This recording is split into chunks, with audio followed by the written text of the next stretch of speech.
Welcome to our page Priyanka টুকু blogs. Priyanka টুকু ব্লগসে তোমাদের অনেক অনেক স্বাগত। তোমরা সবাই কেমন আছো? আমি খুব ভালো আছি। তো চলে এসেছি নতুন একটা ব্লগ নিয়ে। তো আজকে সারাদিন কী করি না, আর অন্য দিনের মতন কিন্তু আজকেও আমি রেডি হয়ে গেছি ঘুম থেকে উঠে পড়াতে যাবো বলে। তো পড়িয়ে বাড়ি আসছি, তারপর দেখাবো কী করি না। রাখো দিয়ে মাংস রান্না হবে, তাই মামি আদা রসুন পেস্ট দিল এর মধ্যে, আর লঙ্কাও ছিল, পেঁয়াজও ছিল।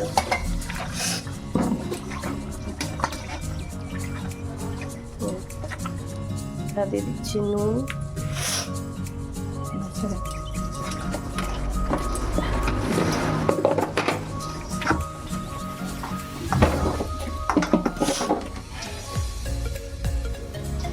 তারপর দিচ্ছি হলুদ দেবো, আর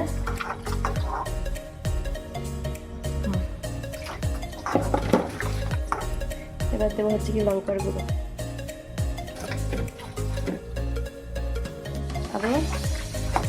আর এবার দিয়ে দেবো টক দই। বাসাতেই হয়ে যাবে। এবার এটা দিয়ে মাখিয়ে রেখে দেখো, মাংসটা কিন্তু আধ ঘন্টা ম্যারিনেশন করে রাখার পর দিয়ে দেবো একটুখানি আমি চিকেন মশলা, আর কারণে দিয়ে দেবো আমি সবজি মশলা। ব্যাস, এটা দিয়ে আর কিচ্ছু দেওয়া লাগবে না। কড়াইতে আমি তেল দিয়ে দিয়েছি, এতে দিয়ে দেবো হলুদ, আর এটাতে আমি পটল ভাজবো, আর দিয়ে দেবো লবণ। তাহলে আর পটলে আলাদা করে নুন হলুদ লাগাতে হবে না, এটাতেই হয়ে যাবে।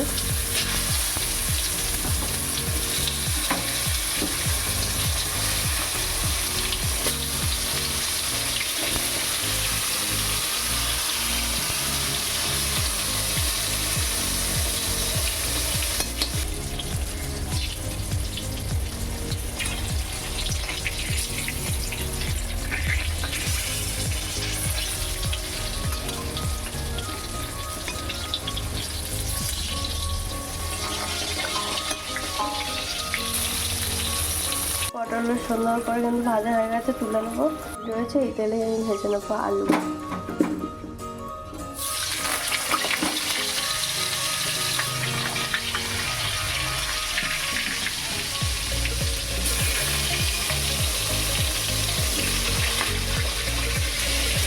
একেবারে লাল লাল করে ভেজে নিতে হবে।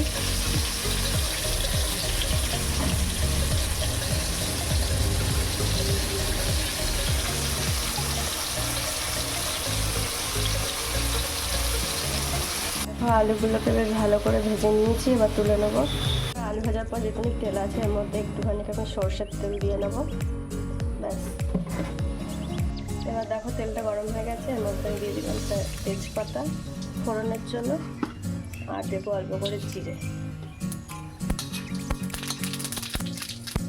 দেখো জিরে তেজপাতা ভাজা ভাজা হয়ে গেছে, দেবো পেঁয়াজ। এবার পেঁয়াজটাকে একটু আমি ভেজে নেবো।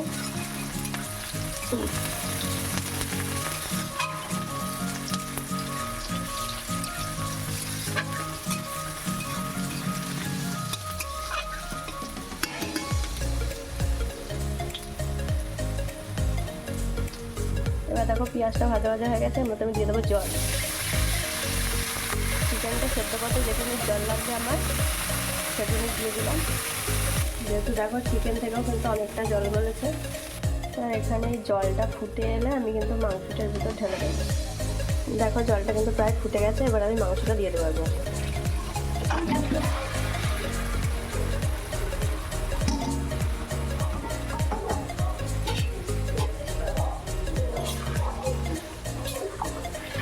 সব মশলা কিন্তু আমি এর ভিতরে দিয়ে দিয়েছি ম্যারিনেট করার সময়।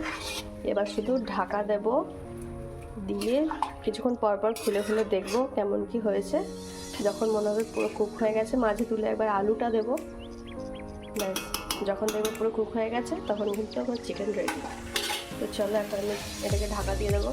আর এখানে দেখো ঢাকা দেওয়ার আগে কালারের জন্য আমি তো দিয়ে দিয়েছি কাশ্মীরি রেড চিলি পাউডার। এতে মানে কালারটা ভালো আসবে আর কি। ব্যাস, আমি কিন্তু এখানে ঢাকা দিয়ে দিয়েছি। এবার 10 মিনিট পর এসে দেখবো কী অবস্থা। দিয়ে ভাত বসিয়ে দিচ্ছি।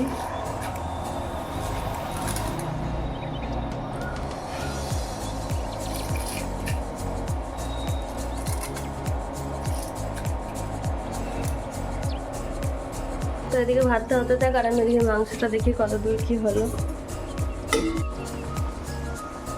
দেখতেই পাচ্ছ একটা সুন্দর কালার চলে এসছে।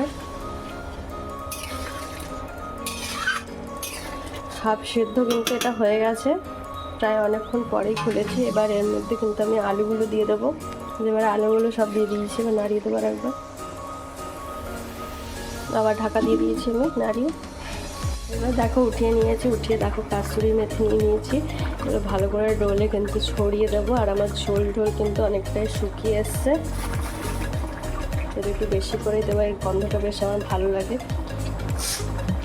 আর ফ্লেভারের দেবো, ফ্লেভারের জন্য এই অল্প একটুখানি চিনি ছড়িয়ে দেবো, ব্যাস। তারপরে দিলাম না, দেখো ব্যাস। এবার নাড়িয়ে কিছুক্ষণ জাল দিলেই আর একটুখানি ঝোলটা শুকালেই ঠান্ডা দেবো।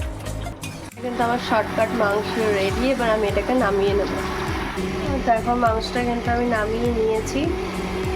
দেখো কত সুন্দর কালারটা এসছে। এবং খাওয়ার সময় বসে বলবো কেমন লাগছে না লাগছে। হয়ে গেছে, দেখে বুঝতে পারবার আমি এবার বুঝতে পারবেন মাংসের কালারটা কত সুন্দর এসছে। তো গাইস এখানে চান টান করে খেতে বসে পড়েছি। দেখো আমি খেতে দিয়ে দিয়েছে মাংস ভাত। তো এখন খেয়ে তোমাদের বলবো কেমন হয়েছে। বন্ধুরা বিকেলবেলায় কিন্তু আমি ঘুমাচ্ছিলাম, তাই জন্য আর ভিডিও করতে পারিনি। আর রাতের বেলা আমি তো এখন শরীর খারাপ বলে গাও দিতে পারবো না, ওই জন্য আমি মুখটা ফ্রেশ করে একটুখানি হাত মুখ ধুয়ে নিয়েছি। আর রাতে এখন আর আমার কিছু খেতে ইচ্ছা করছে না বলে আমি এখন জল বিস্কুট খেয়ে ঘুমিয়ে পড়বো, কারণ আর কিছু খেতে ইচ্ছা করছে না, এখন রাত হয়ে গেছে। ওই জন্য আমি সেখানে বিস্কুট নিয়ে নিয়েছি, নতুন প্যাকেট আজকে খুলেছি। সকালে 3টে খেয়েছি, এখন 2টো খাবো, ব্যাস জল আর বিস্কুট খেয়ে। তো আজকের মতন ভিডিওটা এখানেই শেষ করছি। দেখা হচ্ছে নেক্সট কোনো ব্লগে। তোমরা সবাই ভালো থেকো, সুস্থ থেকো, সাবধানে থেকো।